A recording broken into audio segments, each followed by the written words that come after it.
bagaimanapun aktivitas sama produksi kita. Kemudian ada yang variabel ya, berubah-ubah gitu. Nah, jadi kalau misalnya aktivitas kita naik atau volume produksi kita naik, variabelnya juga cost-nya juga naik, jadi kayak gitu. Atau ada juga yang cost campuran gitu ya. Mungkin ada sewaktu-waktu dia naik, sewaktu-waktu dia tetap gitu ya. Jadi itu yang campuran. Kemudian, oh ya, ini definisinya ya untuk masing-masing tadi ya. Cost tetap, cost variabel, dan cost campuran ya gitu ya. Jadi untuk cost tetap, dia itu nggak berubah ya. Jadi nggak berubah, meskipun terjadi perubahan tingkat aktivitas dalam jangka waktu tertentu ya. Cost variabel dia berubah secara proporsional ya gitu ya. Tadi kalau misalnya aktivitasnya naik satu, dikali dua ya begitu maksudnya. Berarti costnya juga dikali dua gitu ya, semacam itu. Dan yang ketiga ya, ini ada cost campuran ya, kombinasi gitu ya. Jadi dia punya sifat tetap dan punya sifat variabelnya gitu.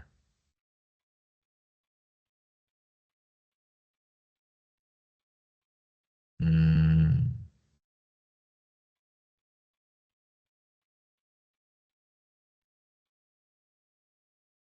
oke. Kalau kita ngomong cost tetap, kira-kira apa contohnya cost tetap ini? Ada yang tahu nggak?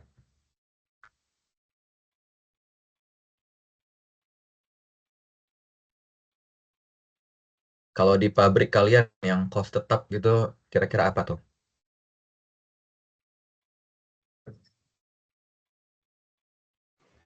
Sewa tempat mungkin ya, Pak? Upah per Iya, jam. sewa tempat ya, tempat ya, sewa gitu ya. Tempat. Terus,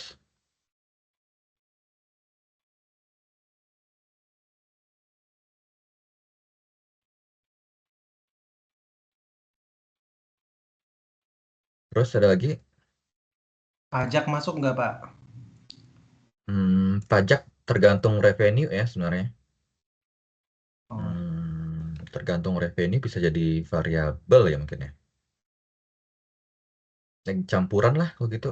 Kan kalau revenue ya komponennya bisa tetap ada variabelnya juga ya.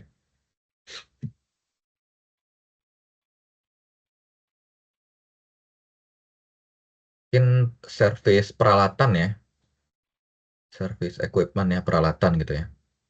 Ya barangkali di pabrik kan punya mesin-mesin gitu ya. Kayaknya pasti diservis selama berapa periode ya, mungkin setahun sekali gitu ya. Ya nggak sih?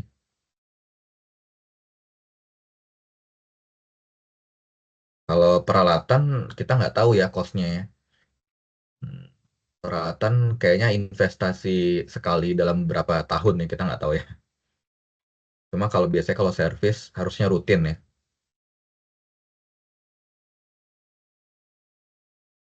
Terus apa lagi nih? Asuransi. Asuransi ya masuk ya. Asuransi tempatnya kali ya.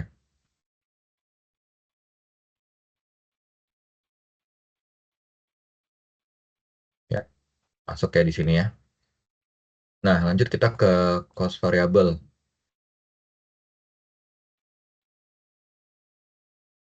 Cost variable sebenarnya tadi ada yang jawab ya, upah per jam ya.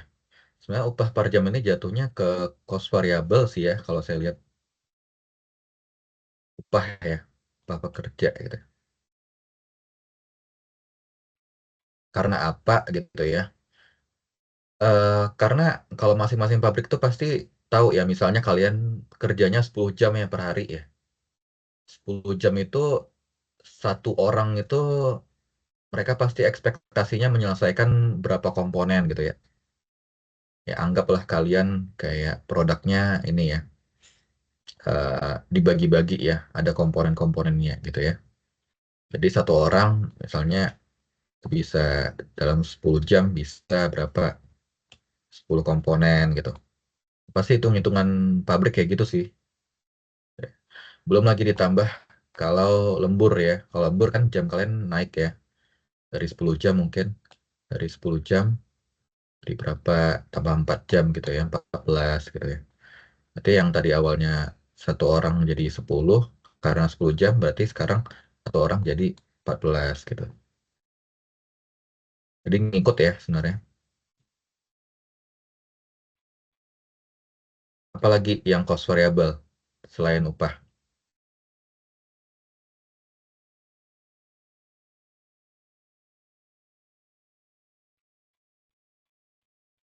Dan tahu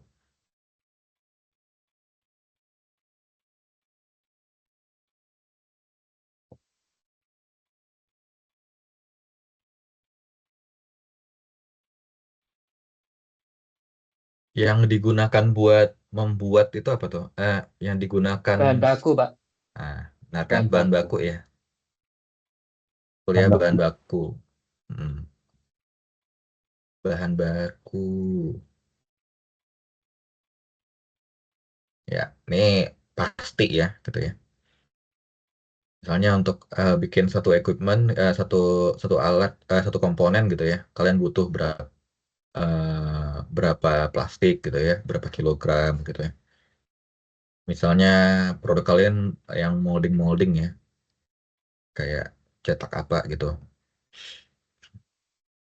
Ya, satu kilo mungkin bisa buat 100 gitu. Ya mungkin ya. 2 kilo 200. Jadi kan proporsional ya, ngikutin ya gitu ya.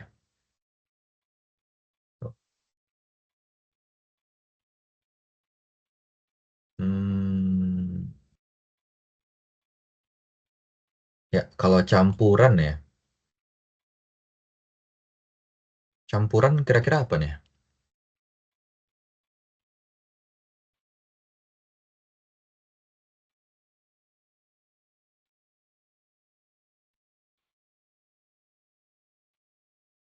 Ada yang tahu nggak kalau campuran?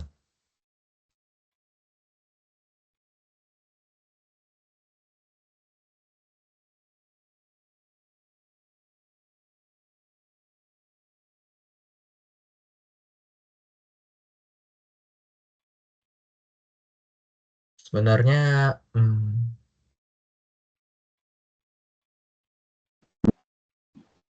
mungkin mesin-mesin sebenarnya bisa dihitung campuran juga kali ya. Ya karena ya mungkin ini kita bisa pindahin ya. Atau ya servisnya bisa bulanan gitu ya. Tapi kalau mesin mungkin kayak beli di awal berapa M gitu ya. Tapi per tahunnya diservis gitu ya. Per tahun lagi ditambah lagi. Jadi ini buat biaya inisialnya ya, biaya di awalnya lebih gede ya, gitu ya. Itu ya. Biaya setelahnya gitu ya, setahun kemudian, 2 tahun, atau per bulannya bahkan kalau ada gitu ya, masuk. Atau enggak sebenarnya listrik juga mungkin bisa ya, listrik ya,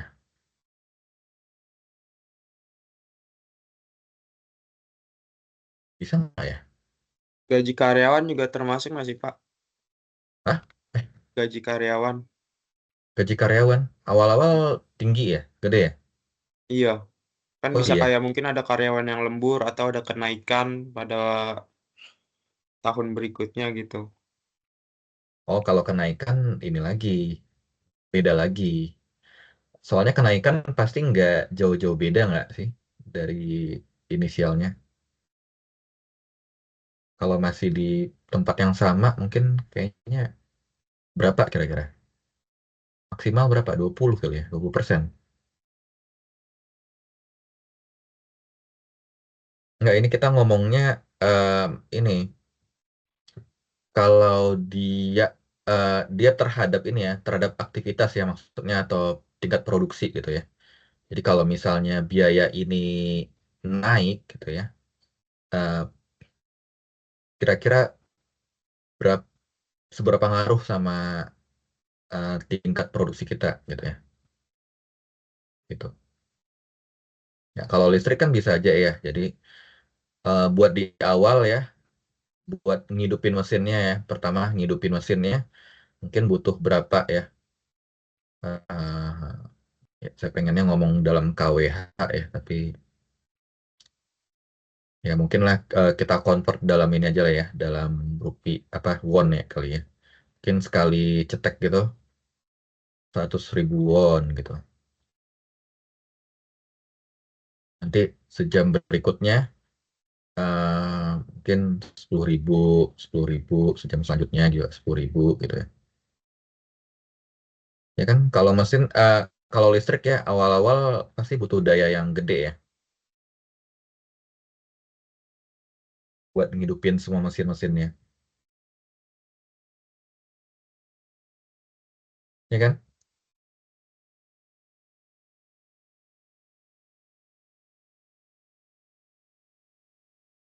Itu sih.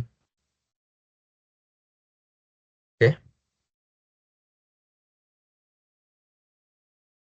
sepakat nggak semuanya?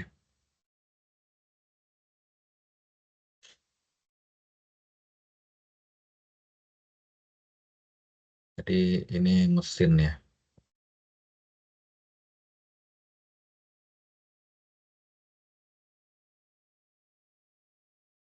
Ya,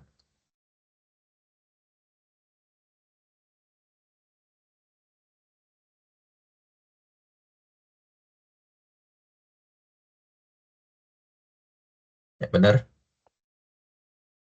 Lanjut ya.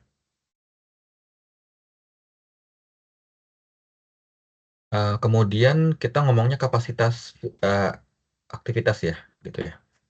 Jadi kapasitas aktivitas ini kita itu menggambarkan kemampuan untuk melaksanakan aktivitas bisnis ya. Jadi ya, biasanya sih diukur dilihat dari konsumsi sumber daya ya. Ya, dan itu akan diukur ya dalam bentuk cost gitu ya. Eh, jadi sebenarnya ada istilahnya namanya cost aktivitas ya. Jadi besar kecilnya itu tergantung sama sumber daya yang dikonsumsi di sini. Jadi cost aktivitas yang ini itu sebenarnya kaitannya sama yang tadi kita belajar sebelumnya, perilaku cost gitu ya. Jadi kan perilaku cost itu bergantung sama aktivitasnya ya. Nah, itu namanya cost aktivitas di sini. Gitu ya. Nah, jadi ini ada dua jenis ya. Ya, sebenarnya ini kapasitas yang dibutuhkan sesuai sama aktivitas yang digunakan gitu ya. Sama ada kapasitas yang menganggur ya gitu ya. Ya, intinya digunakan sama nggak digunakan aja sih, simple ya kayak gitu ya.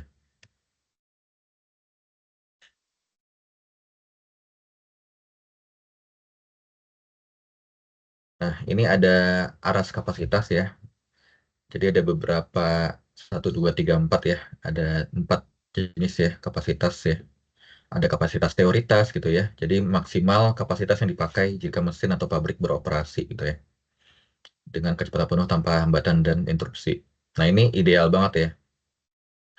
Nah, tapi kan kalau kalian bekerja ya, eh, kira-kira biasanya sih ada waktu cooldownnya gitu nggak sih? Misalnya kayak kalian aja sih ada istirahatnya gitu kan? Ada diskusinya, benar nggak sih? Ya nggak? Ada, Pak. Ada kan ya? Ada, Pak. Nah, Ada. hmm. Nah biasanya yang kalian 10 jam itu menyelesaikan 10 komponen itu sangat ideal banget ya. Tapi biasanya harusnya pabrik-pabrik eh, menghitung juga ya, kira-kira worst case-nya ya, kemungkinan-kemungkinan yang lain ya. Waktu kalian itu nggak digunakan 100% buat ngerjain sesuatu gitu ya. Kadang ada yang buat istirahat segala macam gitu ya. Nah ini sementara untuk yang teoritis dia ideal banget ya. Jadi semuanya digunakan buat menghasilkan produk gitu ya untuk operasional. Jadi nggak ada istirahatnya gitu ya. Nah kemudian ini ada namanya kapasitas praktis gitu ya. Jadi kalau kapasitas praktis dia mempertimbangkan adanya hambatan internal gitu ya. Jadi ada istirahatnya, ada pemeliharaan mesin ya. Kadang pemeliharaan mesin kan ya kayak tadi ya, servisnya mungkin sekali setahun gitu ya. Sekali setahun meskipun enggak apa ya, meskipun jarang ya, tapi tentu itu akan berimbas ya atau berimpact kepada produksi perusahaan juga gitu ya. Jadi ini lebih realistis nih untuk kapasitas praktis. Dan ada lagi yang namanya kapasitas normal gitu ya. Jadi kalau kapasitas normal digunakan berdasarkan pengalaman yang sebelumnya gitu ya. Nah jadi di satu sisi mungkin dia nggak, sifatnya nggak pasti ya gitu ya. Jadi nggak pasti, tapi kita punya data historical gitu ya. Kita punya pengalaman-pengalaman kita sebelumnya gitu ya. Oh, pengalaman sebelumnya karyawan A gitu ya. Karyawan A sehari itu bisa 8 8 komponen yang diselesaikan. Sementara karyawan B cuma 6 dalam sehari. Ya udahlah gitu ya. Ya, dia menggunakan data-data apa? Gunakan info-info yang sebelumnya gitu ya. Ya udah nggak apa-apa gitu. Ntar dihitung aja selama sehari totalnya, pokoknya intinya mencapai target gitu ya. Tapi dia tahu kapasitas, ibaratnya kapasitas normal dari masing-masing pekerjanya dia udah tahu gitu ya, dari pengalaman-pengalaman sebelumnya.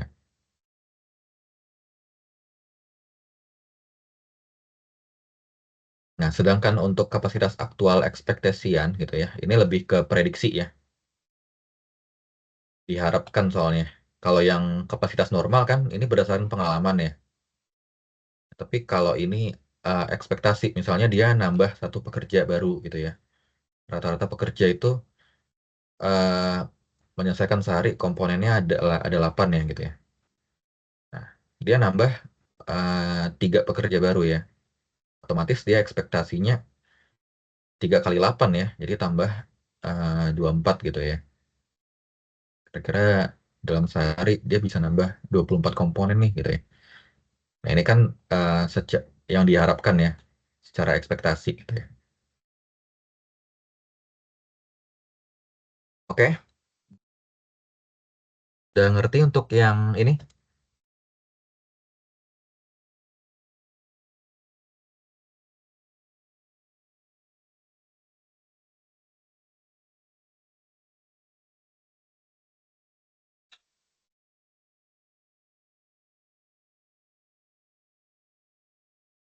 Ada yang dibingungkan nggak dari sini?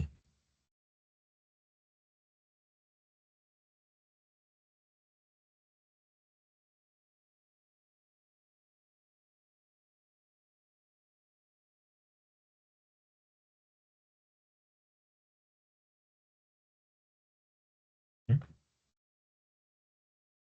Oh, udah cukup jelas di sini.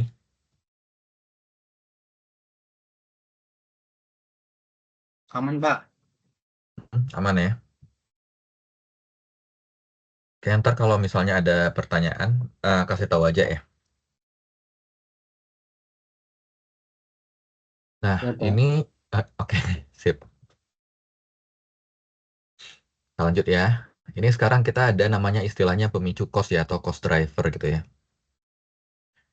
Nah, ini adalah faktor yang menyebabkan perubahan dalam jumlah cost gitu ya. Ini mungkin nggak berhubungan langsung ya, tapi dia berimpact sama jumlah cost-nya gitu ya. Nah, jadi em, pemicu cost ini membantu memahami bagaimana aktivitas mempengaruhi cost dalam organisasi gitu ya.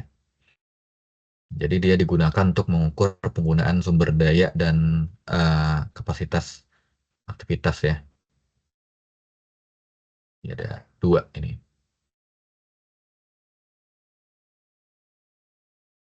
Oke. Nah, ini ada 2 jenis ya pemicu cost ya atau cost driver ya. Pertama unit based driver gitu ya, pemicu cost berbasis unit ya. Jadi pemicu cost yang berubah setiap kali unit uh, unit produk diproduksi gitu ya. Nah, di antaranya jam kerja ya tadi ya untuk pekerja gitu ya.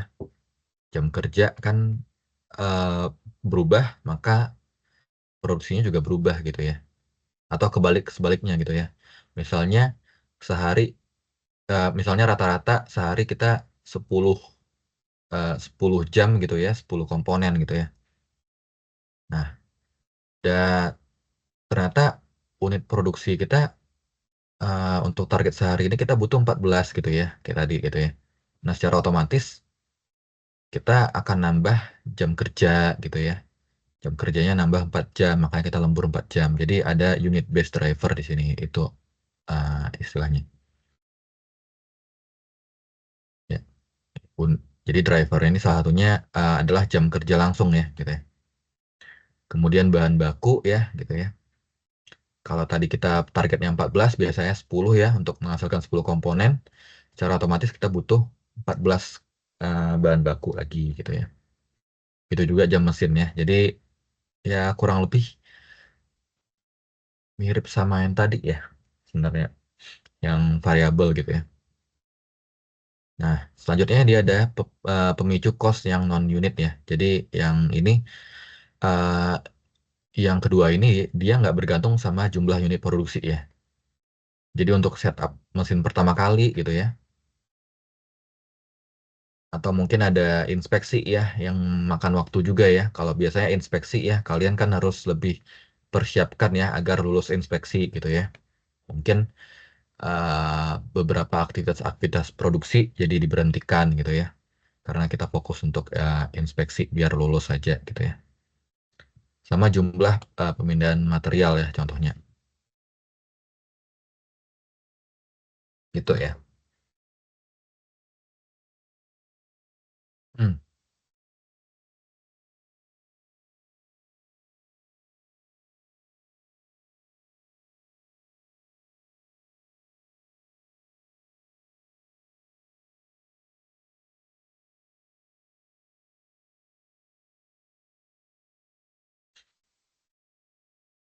Nah, ini ada tabel ya, contoh pemicu cost atau cost driver yang dapat dijadikan ukuran ya. Nah, mungkin kita coba isi ya berdasarkan berbasis unit sama berbasis cost non unit. Kira-kira ini termasuk mana? Unit U, non unit N gitu ya. Jumlah setup ini unit atau non unit? Non unit. Non unit ya, benar ya. Kemudian jumlah perpindahan material Non unit. non unit juga. Jumlah unit yang dikerjakan ulang, ingat ya kata kuncinya dikerjakan ulang. Non unit. Non unit ya, karena kita nggak tahu ya berapa jumlah yang dikerjakan ulang ya. Ya, Hmm, eh, kita nggak bisa prediksi misalnya dari 10 unit yang kita kerjakan gitu ya, 2 dikerjakan ulang gitu ya, karena belum sempurna atau gimana. Nah, itu kan kita nggak bisa prediksi ya. Jadi non unit di sini. Kemudian jumlah order yang diterima,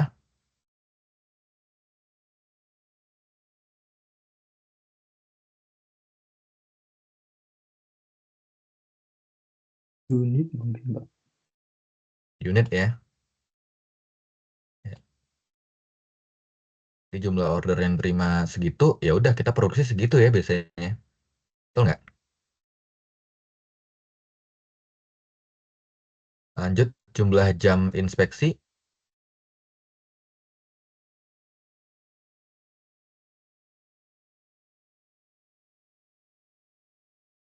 Non. non unit ya, karena inspeksi nggak sesering itu ya gitu ya. Kita juga nggak tahu kapan inspeksinya. Jumlah jam kerja langsung,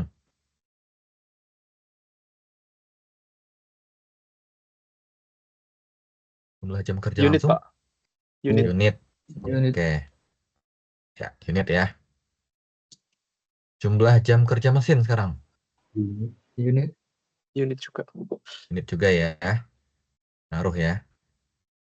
Jumlah kWh listrik, unit, Jumlah KWH unit ya biasanya ya. Jumlah frekuensi produksi unit, unit, unit juga ya.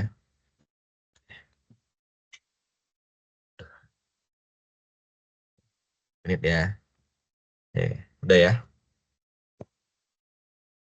Oke, kayak gini ya biasanya.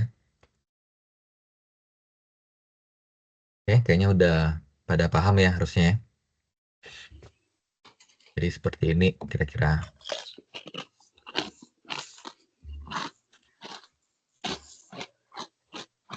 Nah, nah, nah.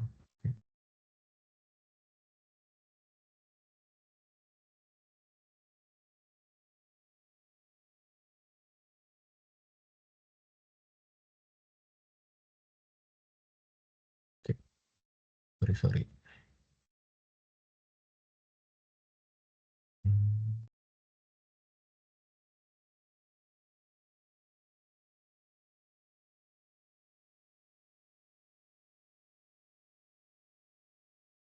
Oke, ini perilaku kos hubungan dengan arus aktivitas ya. Nah, tadi intinya kita hasil akhirnya kita pengen mendeteksi atau memprediksi cost ya yang dibutuhkan gitu ya. Dan ada beberapa yang mempengaruhi adalah arus aktivitas tadi ya. Nah, tergantung sama apa yang kita lakukan gitu intinya gitu ya. Dan arus aktivitas tadi kita bisa tahu eh, jenis aktivitasnya ini bisa termasuk cost tetap, cost campuran atau cost variabel di sini. Nah, sehingga ntar bisa kita hitung kebutuhan cost kita ya untuk produksi gitu ya dari semuanya ini gitu ya.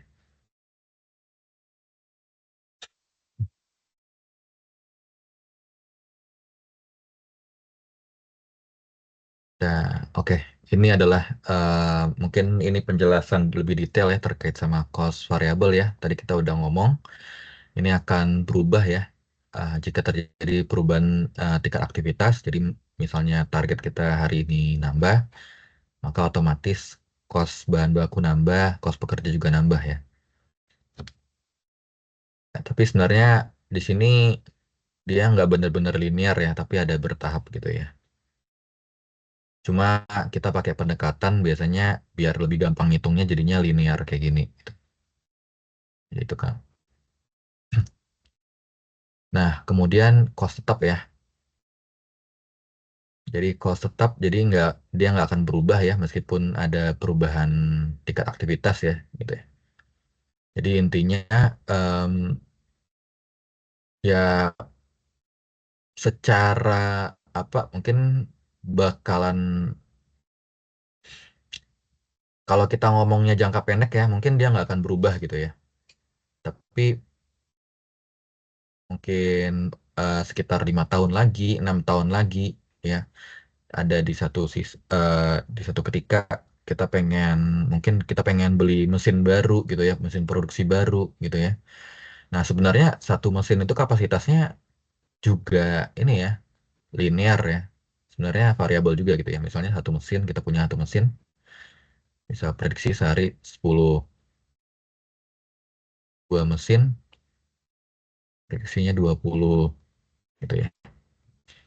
Nah tapi kan biasanya kita beli mesin itu cuma seha- satu mesin itu misalnya tadi ya 5 tahun gitu ya setiap 5 tahun setiap berapa tahun angkanya jangka panjang gitu ya jadi memang biasanya jarak walaupun linear gitu ya tapi untuk jangka pendek ya kita nggak kelihatan gitu ya cost-nya itu seperti apa kayak gitu ya kemudian ini ada cost campuran ya jadi ada unsur tetapnya di sini kemudian ada unsur variabelnya. Nah, jadi biasanya akhirnya dia bentuknya kayak gini grafiknya. Mungkin untuk titik nol dia ada isinya, dan ada satu ketika dia kayak proporsional ya atau linear kayak gini. Jadi bentuk grafiknya kayak gini kira-kira. Itu ya. Mungkin setelah ini kita akan, nah ya ini, akan coba melakukan pemisahan kos campuran dan analisis aktivitas ya. Jadi pakai hitung-hitungan, jadi kita akan ngelihat nih, kira-kira yang bentuk grafik-grafik ini gimana sih implementasinya nanti untuk di perhitungan ya.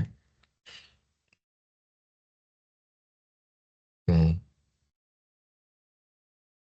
Mungkin untuk sesi pertama kita stop dulu ya di sini ya. Barangkali kita mau istirahat gitu ya. Mau ada yang mau makan atau mau apa, bisa dipersilahkan gitu ya. Jadi setelah ini kita akan coba hitung-hitung. Ya, kita kumpul 15 menit lagi ya. Oke, Baik, Pak. baik. Ping, ping.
Oke. Ya udah balik semuanya?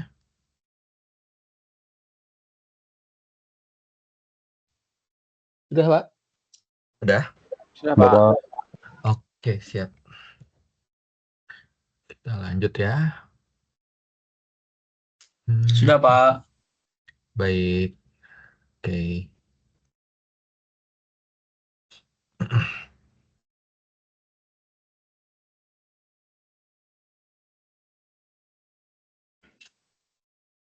Oke, sekarang kita ngomongnya baru agak ada hitung-hitungannya ya, metode pemisahan kos campuran dan analisis aktivitas gitu ya. Ya, karena kita tahu ya tadi uh, sebenarnya kos itu ada yang campuran juga gitu ya, dan campuran itu agak sulit ya, agak sulit kalau dimasukin ke komponen perhitungan ya. Makanya kita perlu membuat suatu model gitu ya agar lebih gampang aja ngitungnya gitu ya. Nah, ini mungkin eh,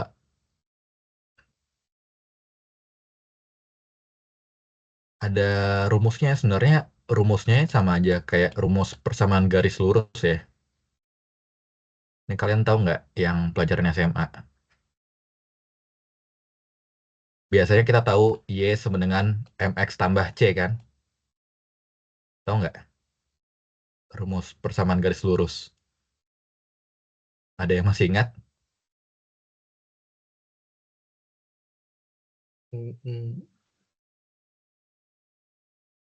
Jadi misal ya di matematika ya, misalnya kalau kita punya titik ini dan titik ini, titik A, titik B gitu loh. Nah, kita pengen bikin persamaan garis lurusnya. Nah, biasanya kan kayak gini ya kita kenalannya. Iya nggak? Ada ingat nggak? Ya, ingat, Pak. Ingat ya. Nah, M-nya itu di mana M-nya itu gradien Ya, gitu Pak. loh. Nah, ya ntar kalau nggak ingat coba dibuka-buka lagi ya. Cuma ini kurang lebih sama sih konsepnya sama ini ya gitu ya. Di mana M-nya ini untuk eh, komponen yang variabelnya, C ini adalah yang komponen tetapnya. Apa ya? Sama kayak di sini ya, kalau kita lihat rumusnya. T ini komponen tetap ya. P ini komponen yang variabelnya. X ini arus aktivitasnya. Misalnya kita pengen kayak produksi berapa banyak sih gitu ya. 10 gitu ya, 20. Sama kan ya persamaannya?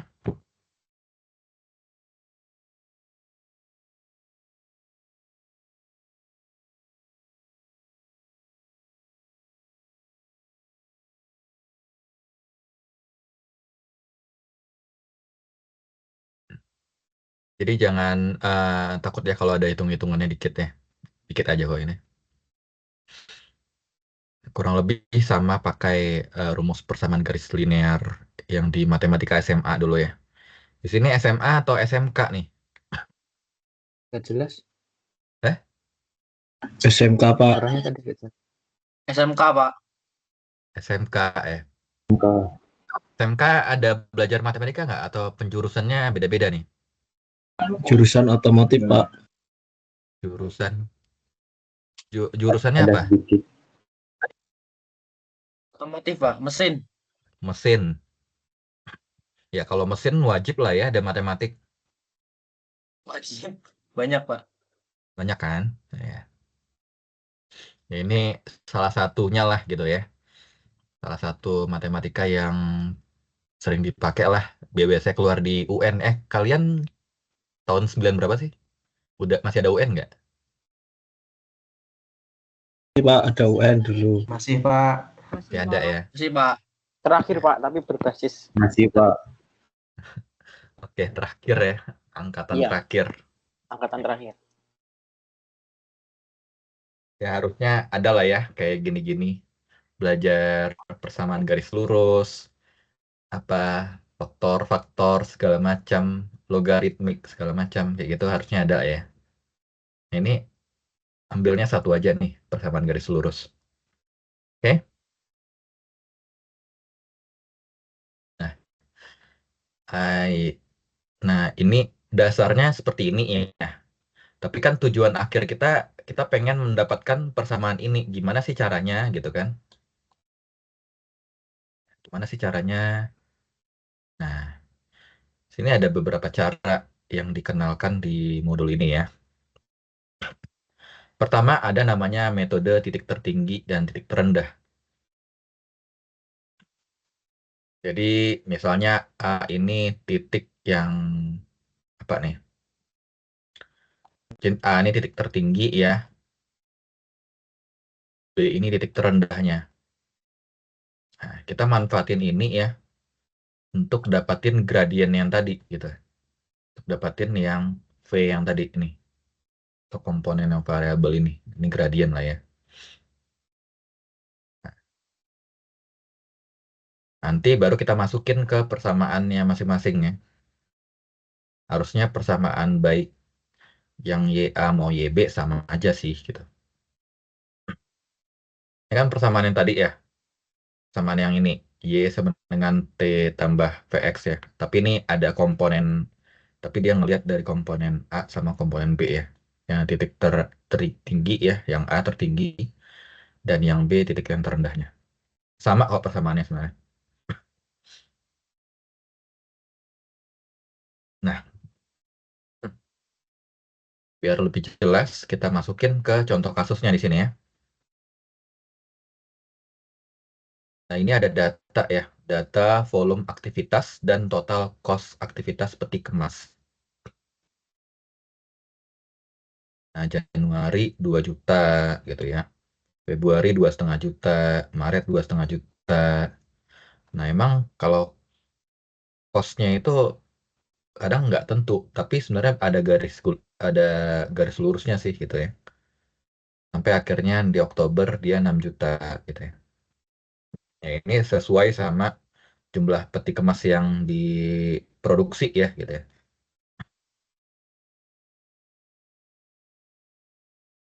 Jadi kita tujuannya buat dapatin ini gitu ya. Buat dapat fungsi akhirnya kan kayak gini ya. Y sama dengan T ditambah apa tadi? T dikali X gitu ya. Nah, berarti kan kita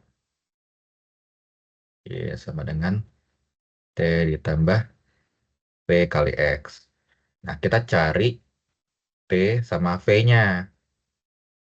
Nah, pertama kita cari V-nya di sini ya. Nah, V itu apa? Kita pakainya metode titik tertinggi dan titik terendah. Berarti ini ya jumlahnya ini. Nah, cost ini adalah Y.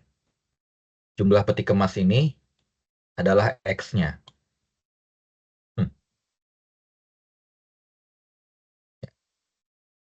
Karena kan Y, Y ini yang kita hitung ya. Kita pengennya tujuan akhir kita dengan jumlah peti kemas sekian, kita butuh cost berapa sih? Makanya eh, pengertiannya gitu ya. Y ini gini. Y itu kita menghitung jumlah dilihat dari kita pengen menghitung cost gitu ya. Y ini cost dilihat dari jumlah peti kemasnya berapa. Nah, kita carilah V dan T ini. Dilihat dari titik tertinggi dan titik terendahnya. Di sini titik tertingginya mana nih? Di tabel ini. Di bulan Mei Bulan 7.500.000. Oke, baik. Bulan Mei ya. 7.500.000. Titik terendahnya Januari. bulan Januari ya. Iya. 2 juta aja. Nah, V itu kan Y. A kurang YB per XA kurang XB ya.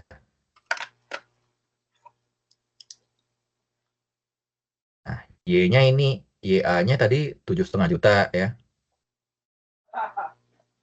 7,5. Nah, YB-nya 2 juta. Bagi XA-nya 500 kurang XB-nya 100. Ya, 7,5 kurang 2 juta. 5,5 Pak. 5.500.000. 0,5 juta.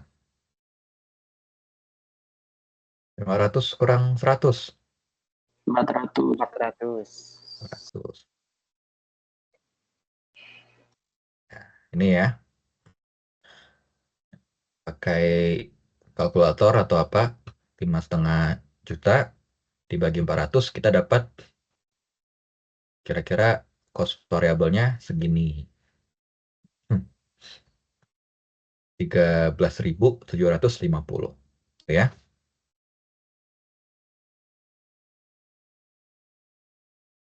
Nah, sekarang kita udah dapat V dan terus kita nyari T-nya lagi ya. Nah, ini ya rumusnya. Terserah mau T sama dengan YA kurang VXA atau T sama dengan YB kurang VXB ya. Titik manapun terserah sih nyobanya. Mau titik tertinggi atau titik terendah, ya bebas gitu. Pilih aja salah satu. Dalam hal ini dia ngambilnya titik yang tertinggi ya.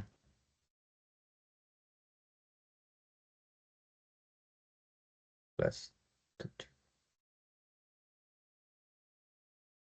Nah, ini dia ngambilnya titik yang tertinggi. Titik tertinggi tadi Y-nya berapa? 7.500.000. 7.500 gitu ya. Masukin aja angkanya, dikurang. Tadi kita dapat V-nya 13.750 13.750 juta. kali sama XA-nya ya. Ya. Nih, 500. Nah, ini kalian pakai kalkulator ya. Benar-benar nggak dapatnya segini? Atau pakai inilah, pakai kalkulator.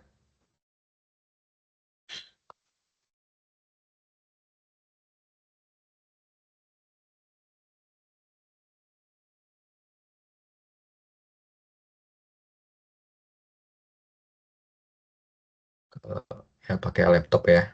Bisa. Ya. Biasanya jarang yang bawa kalkulator ya. Hah? Tapi kalau kalau ujian akuntansi kemarin gimana? Masih dibolehin Pak kalau kalkulator. Boleh pakai, Pak. Boleh pakai ya. Selama Tapi nggak kalkulator ujian. yang kalkulator beneran kalkulator Iya. bukan di HP gitu bukan. Tapi kalian ada yang punya kalkulator?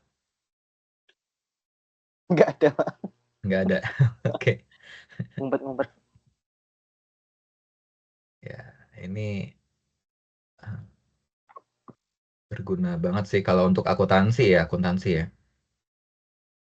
Nah, benar ya. Ada hasilnya benar Pak, 6 juta. 625.000 ya. 625.000, ya. Nah, ini pakai kalkulator laptop aja kayak gini.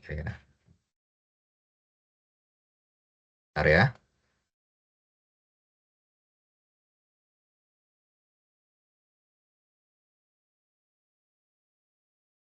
Udah dapat V, udah dapat T, tinggal dimasukin di sini. Di Y sama dengan T, T-nya dimasukin tadi ya. 625, masukin ke sini. V-nya juga sama, kita dapat 13.750. Jadi deh, persamaan akhirnya.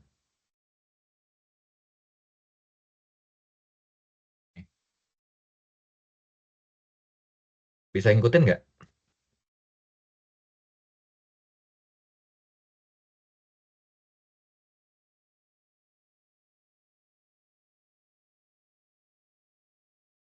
Bisa, Pak.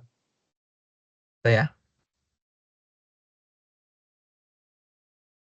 Karena kayaknya kalau untuk mahasiswa manajemen ya, biasanya paling paling malesin ya itu hitung-hitungan ya, akuntansinya gitu ya.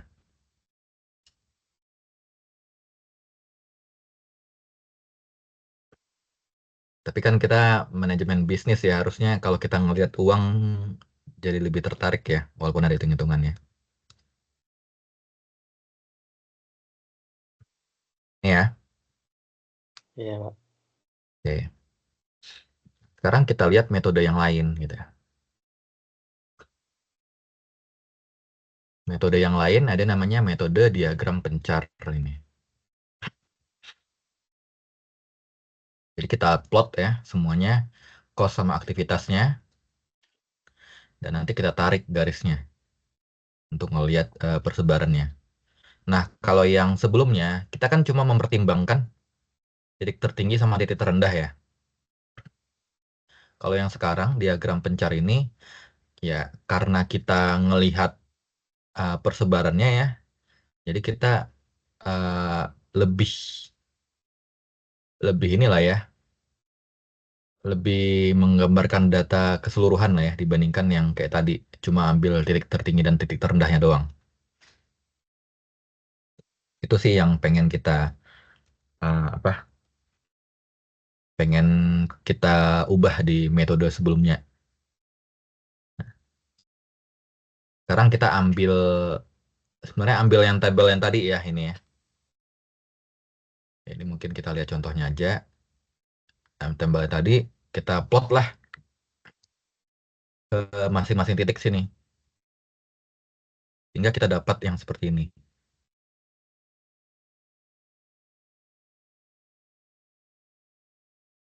Benar ya, tadi ada 2 juta, 2 juta, 100, 2,5 juta, 125. Nih, 2 juta. Bahkan ada yang sini.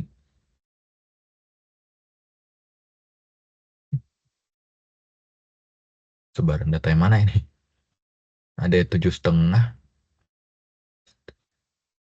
7,5 tadi 500 ya. Ya anggaplah ya sama kayak data yang tadi ya.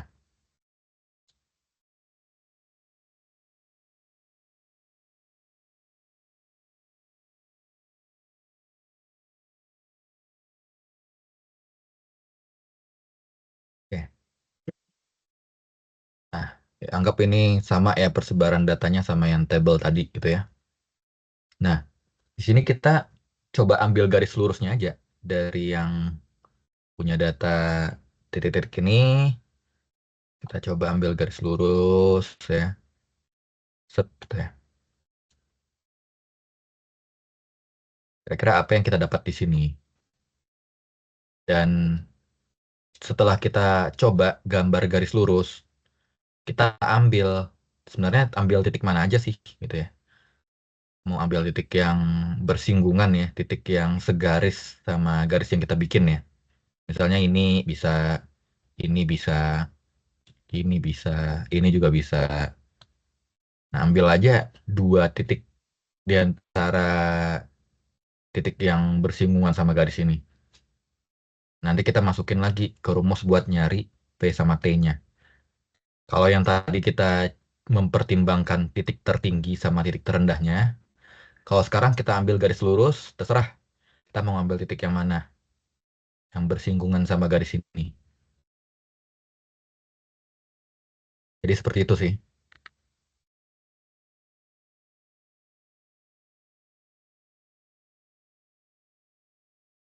Nah, paham nggak maksud ini?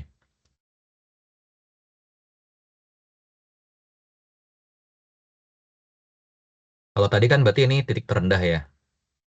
Ini titik tertinggi. Kalau sekarang dengan cara kita gambar garis lurus ya, kita bebas menentukan titiknya yang mana. Beda titiknya aja sih gitu ya. Asalkan dia yang paling mewakili berarti yang bersinggungan atau yang berimpitan sama garis lurus yang kita bikin. Nah, seperti titik-titik ini. Dalam hal ini dia pakai yang A itu yang ini, yang B itu yang ini. Sebenarnya kita bisa aja ambil titik yang ini, B ini juga nggak apa-apa, atau ini B juga nggak apa-apa. Ntar kita dapat kalkulasi dengan cara yang sama ya. Hasilnya juga ya sebenarnya ada beda dikit gitu ya. Berarti kan ini hasil akhirnya Y sama dengan apa tadi? T ditambah VX ya. Berarti Y sama dengan T-nya berapa nih? 357 ditambah B-nya berarti sekarang 14.286 X. Nah, ini persamaan akhirnya.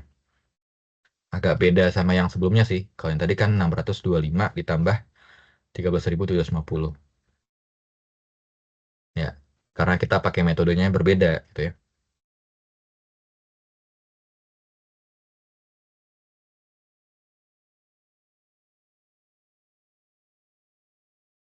Hmm. Udah paham nggak caranya ini?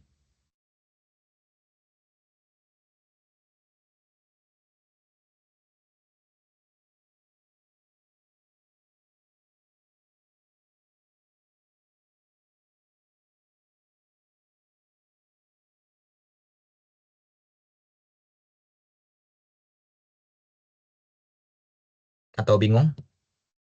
Masih bingung, Mbak. Bingungnya di mana? Boleh tahu nggak?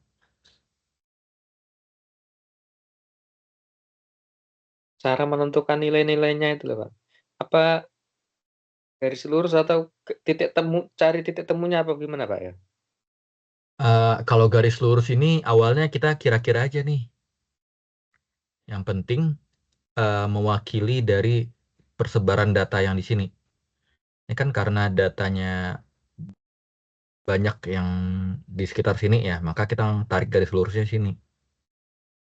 Ini lebih keterserah sih kalau garis lurusnya. Intinya nanti dari garis lurus yang udah kita bikin ya, kita tentukan titik ya 2 titik yang pengen kita ambil. Nah, sebenarnya biar lebih mewakili data secara keseluruhan ya, ambil satu yang titik yang tinggi, ambil juga titik yang terendahnya gitu ya. Tapi dalam hal ini kan titik terendahnya itu dia nggak berimpitan sama garis lurus kan, atau nggak dekat banget lah sama garis lurus yang kita bikin. Maka kita nggak pakai yang ini. Kita cari titik yang rendah yang lainnya, yang berdempetan sama garis lurus itu. Itu. Jadi kita bisa milih ini, bisa milih ini, bisa milih ini. Kita milihnya ini terserah, tapi dalam hal ini di soal ya dia milihnya yang ini.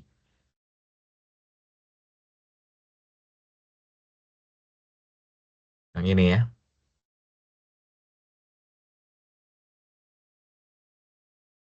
Oke. Iya, Pak. Udah cukup menjelaskan nggak? Atau masih bingung? Berarti nilai-nilai kayak 7.500.000 dikurangi 2.500.000 itu dari titik Hmm. temunya ya, Pak ya? Iya, Nilai dari titik temu. tertinggi dan nilai terendah. Hmm. Nah, paham, Pak. Dari titik temunya. Ya, berarti kan dalam hal ini yang B yang ini ya, yang A yang ini.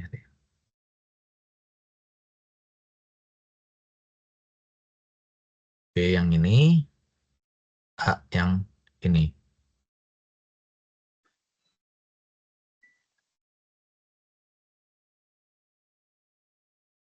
Kayaknya ini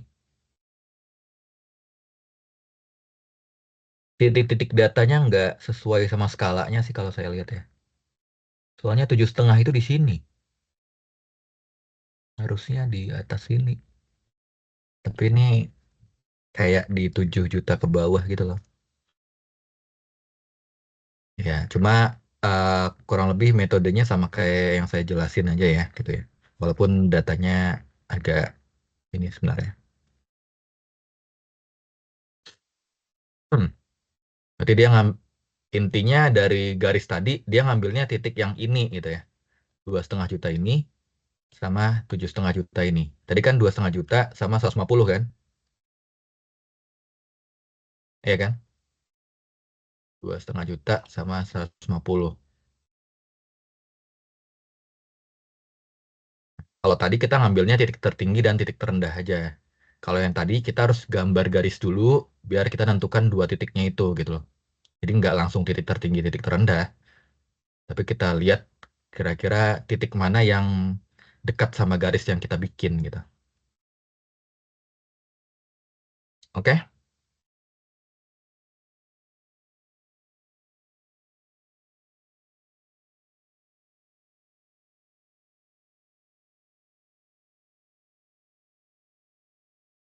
Aman kan? Aman, Pak. Aman ya. Itu bedanya sama yang tadi. Bedanya dikit aja kok. Cuma beda penentuan titik. Sekarang metode kuadrat terkecil. Nah, ya, ini bisa dibilang ini sih. Bisa dibilang hitungnya yang paling ribet ya gitu ya. Tapi ini sering dipakai, ini lebih akurat gitu ya. Ya karena dia nggak cuma pakai dua titik aja. Dari tadi kan kita ngomongnya dua titik doang ya. Ambilnya titik ini, titik ini. Ini ambilnya titik yang paling tinggi, titik paling rendah. Nah, sekarang ini dia pakainya semua titik tuh. Ya, semua data. Jadi dia masukin rumusnya. Rumusnya pakai sigma-sigma ya. Soalnya dia jumlahin semuanya. Nah, untuk itu dia kita kan awalnya punya tabel ini ya. Ada jumlah peti kemas yang dihasilkan, ada cost-nya berapa. Nah, untuk dapat memperoleh nilai V dan T-nya ini, maka komponen-komponen nilainya ini kita perlu ambil dulu nih. Kita perlu olah dulu datanya. Pertama kita coba ambil X kali Y-nya gitu ya. Kemudian ambil X kuadratnya juga. Ya, itu ya. Berarti kan X kali Y sama X kuadratnya ya. Komponen yang kita harus ambil ya di sini. Yang ini, X kuadrat. Kalau yang ini kan ntar bisa gampang diambil. Nah, ya udah kalau X kali Y kan tinggal ditambah, dikali ya. 100 dikali 2 juta. 200 juta gitu ya. 125 dikali 2,5 juta. 312 juta 500 gitu. Ini juga sama, kali aja. Sampai akhirnya kita dapat satu tabel tambahan ini. Nah, tapi jangan lupa, ini di akhir kita jumlahin semua. Sigma itu jumlah ya. Ini kan X ya namanya. Jadi sigma X. Nanti kita jumlahin semuanya ini. 100 tambah 125, 150 tambah 200 tambah 500 tambah bla bla bla sampai 425 kita dapatnya 2.925. Ini bisa kalian buktikan ya nanti ya. Ini juga Y-nya ini kita jumlahin semua. Berarti pakai sigma Y.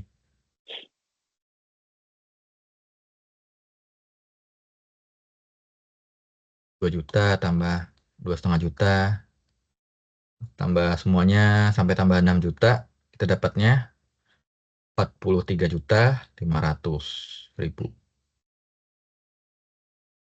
Nah, ini juga sama nih, hasil perkalian X sama Y-nya ini. Ini tambah ini, tambah ini, tambah ini. Semua kita dapat 15 berapa nih miliar ya. 15 M 225 juta. Ini berarti sigma XY ya.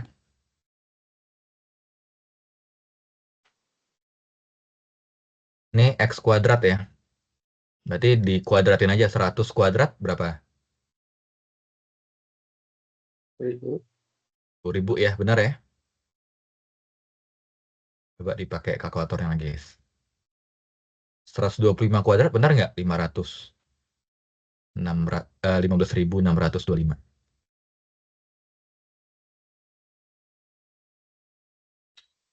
Benar nggak?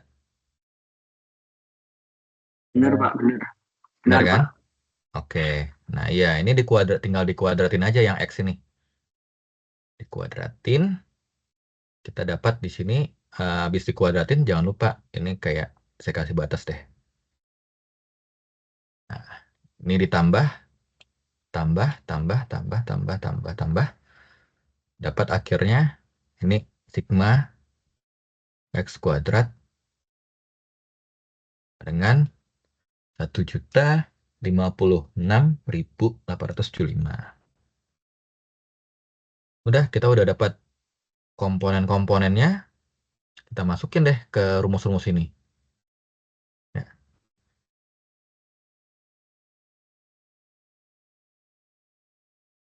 Coba. Bisa di copy nggak ya? Dan coba ambil ya, copy di sini.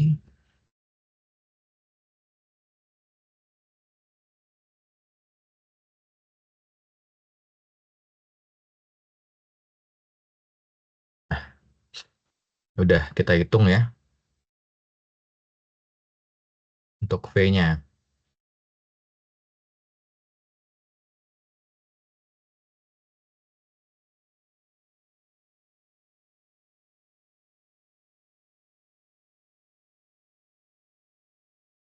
Geser sini deh, biar enak.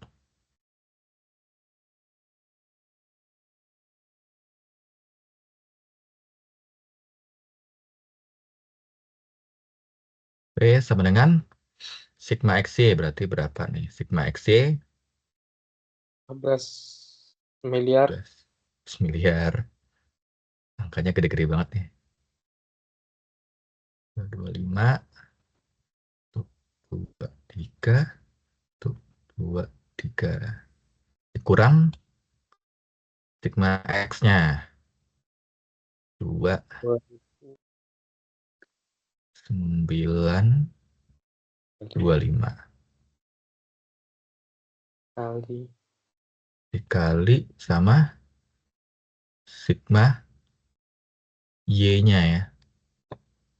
Sigma Y-nya 43 juta.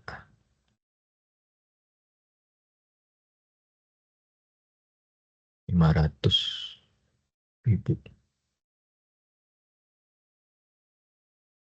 Dibagi sama N ya. Jumlah datanya berapa nih? 10 ya? 10, Pak, 10. Oke.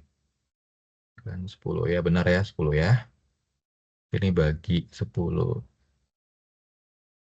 per sigma X kuadrat. Yang ini ya. Kita 56, 875 dikurang sigma X ini ya. 2925 dikuadratin berapa tuh? 2925.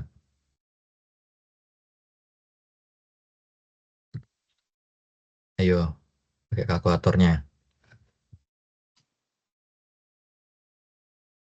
925 kuadratin ya. 8, 5, 55, 625. Jangan lupa ini dibagi sama N ya. Datanya berapa? 10 ya.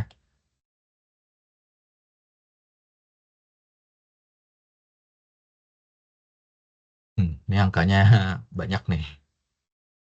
Tapi kita coba aja ya.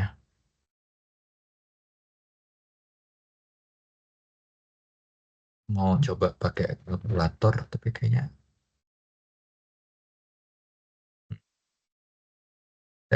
saya bisa pakai kalkulator sih, tapi kalian nggak bisa ngeliat ya nanti ya. Atau kalian mau Iya. nyoba juga? Hah?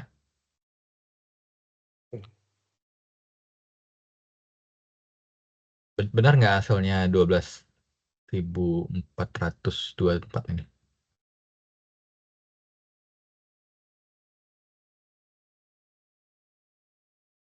Oh, kita tulis lagi deh. 12 miliar 225 kurang berapa nih?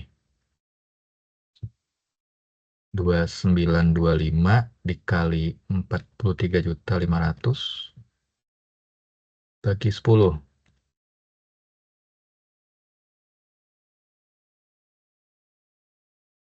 27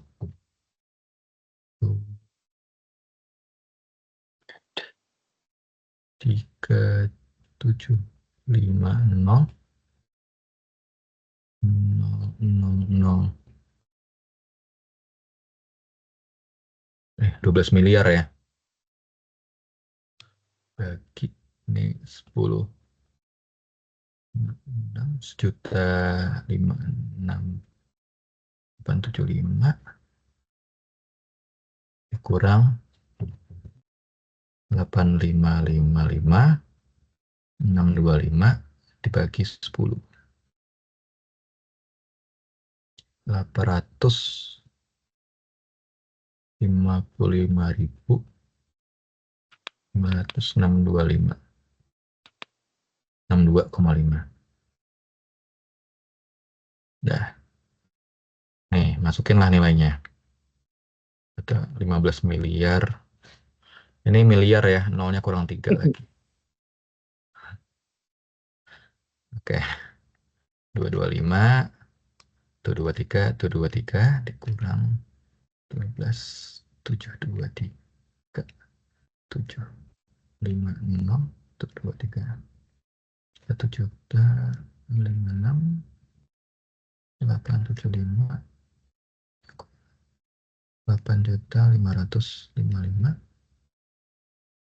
855.562,5.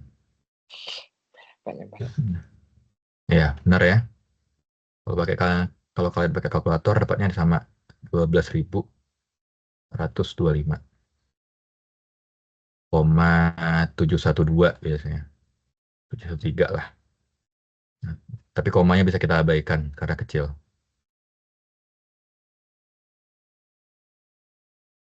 Coba ya pakai kalkulator kalian sendiri.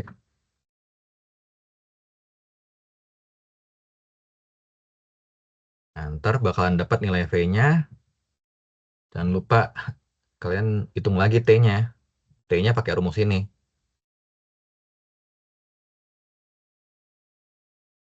Ini ya. T berapa tuh? Sigma Y. Sigma Y ini ya. 43 juta. 43 juta bagi 10 ya. 4.300.000. 4.350.000 kurang B-nya tadi udah kita dapat ya. Ini ya. Sama ya. 12.425.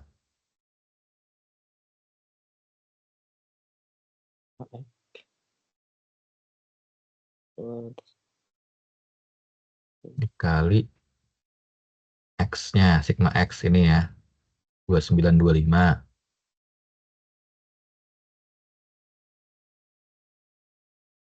Dibagi 10 ya. Kepada ini. 1.350 kurang 292,5 berarti ya. Dikali 12,425. Jadinya 3.634.31,5.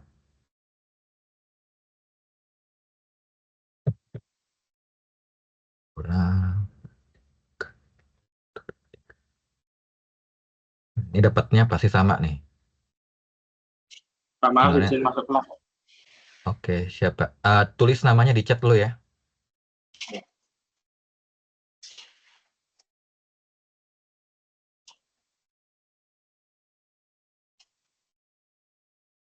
Ini saya dapatnya 715,687 sih.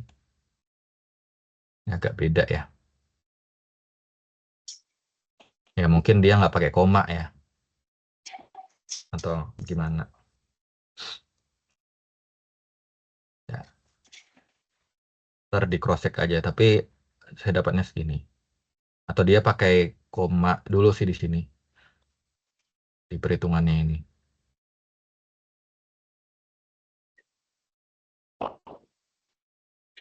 Beda-beda dikit sih. Kalau bagi saya sih nggak masalah ya. Asalkan caranya udah benar. Oke?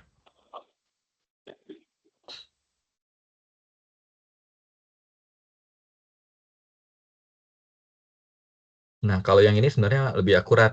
Karena dia pakai semua data ya. Kalau yang tadi kan cuma 2 titik ya. Ya.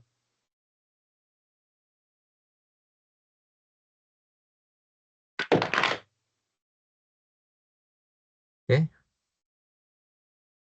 Nah, ini ada lagi nih regresi berganda. Kalau misalnya faktornya lebih dari 1 ya. Jadi dalam artian kalau ini kan faktornya cuma jumlah peti kemas ya. Mungkin ada yang lain di sini gitu.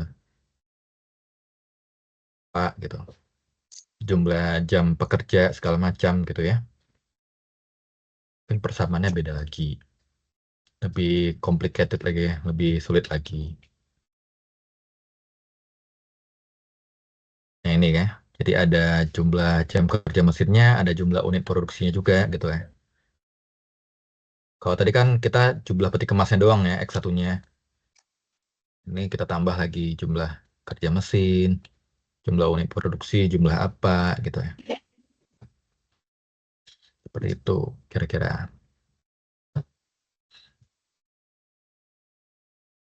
Sama ini ada analisis cost aktivitas ya. Jadi ada aktivitas based management gitu ya. Jadi di sini kita akan coba ya mengelola biaya ya, cost yang di cost yang dihasilkan ya dari berdasarkan aktivitas-aktivitas yang kita lakukan gitu ya. Jadi ada dimensinya di sini, dimensi cost menekankan pada produk costing sama dimensi pengendalian-pengendaliannya yang lain. Nah, ini sebenarnya ada ini yang lain ya untuk menganalisis aktivitas ya. Jadi terkadang ya aktivitas-aktivitas yang kita lakukan gitu ya ternyata nggak signifikan gitu ya, nggak berpengaruh terhadap produksi ya gitu ya. Ya mungkin barangkali apa ya di dalam pabrik gitu ya. Hmm, mungkin mungkin ada meeting gitu ya.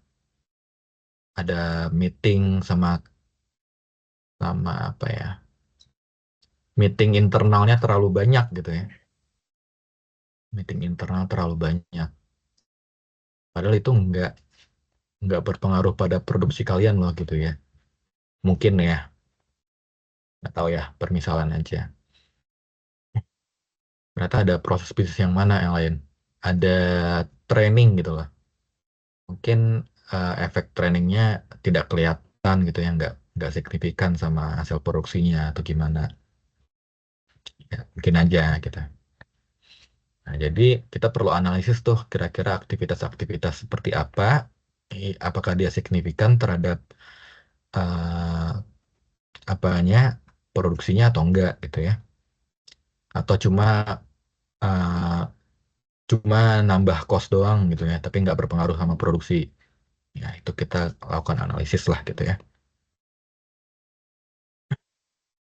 Ya, ini ada tahap-tahapnya ya untuk menganalisis aktivitas yang dimaksud. Pertama kita lakukan dulu ya identifikasi tujuan dan proses, kemudian skopnya apa aja, dan kita catat tuh yang kayak tadi ya. Tadi kan kita ada catat tabel-tabel ya. Kalau misalnya peti kemasnya sekian, cost-nya berapa gitu ya. Sama halnya dengan ini gitu ya. Jadi kita catat semua aktivitasnya, cost-nya berapa gitu ya di akhir. Dan kita bisa klasifikasikan ya. Jadi kita kelompok-kelompokkan aktivitas-aktivitas tersebut, kita kasih label apakah dia menghasilkan menambah nilai atau tidak menambah nilai di sini. Setelah itu kita evaluasi dan kita lanjut. Kita lakukan perbaikan. Jadi dalam artian berarti yang tidak menambah nilai kita kurangin gitu ya. Atau kita hapus.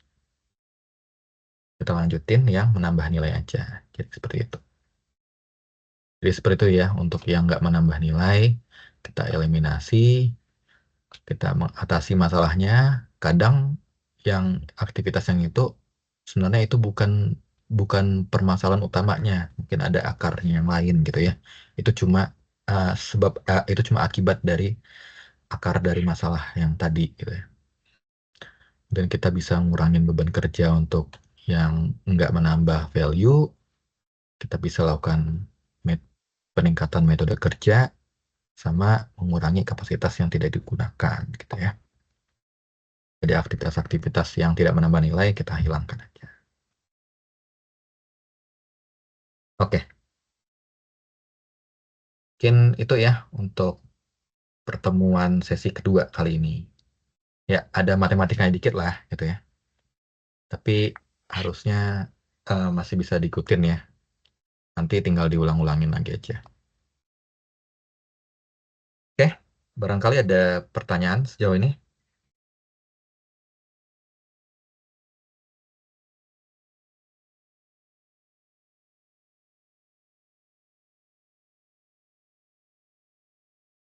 Sambil saya inilah ya, absen yang di chat ya.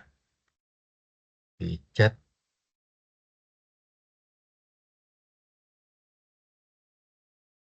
Kehadiran.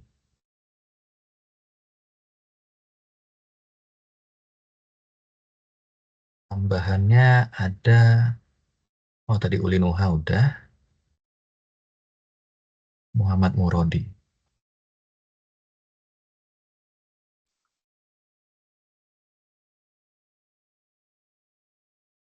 Oke. Ada pertanyaan? Atau cukup?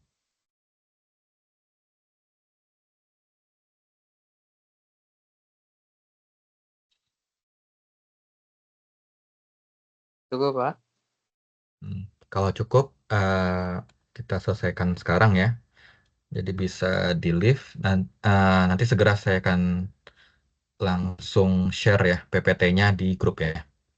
Iya, Pak. Terima kasih. Oke, sama-sama. Terima kasih, Ya. Pak. Makasih semuanya. Makasih, Pak. Sampai ketemu. Atas nama Riko Terima Hayuda kasih, Pak. tadi udah ke absen belum? Kayaknya Oh. tadi telat. Siapa? Riko Wahyuda. Riko Wahyuda. Oke. Ya, saya checklist. Oke, sudah. Terima kasih, Pak. Iya, terima kasih. Ketemu lagi ya sejam lagi. Oh, sejam lagi, oke. Siap, Pak. Oke. Terima kasih, Pak. Terima kasih, Pak. Terima kasih, Yuk. Pak. Sama-sama.